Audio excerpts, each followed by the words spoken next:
طبعا الكلمه للاستاذ مصطفى حسني، ويعني سعداء اللي هو موجود معانا.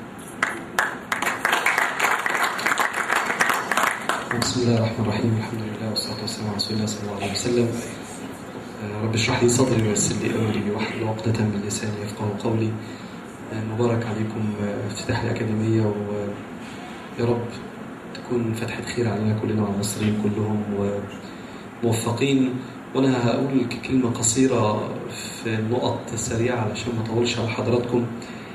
خليني انا مدرس في مدرسه، بدرس لشباب من سن صغير لغايه يمكن اولى ثانوي تقريبا، واصبح دلوقتي عند شباب كتير وعند بيوت كتير لعيب الكره ده حلم حياه.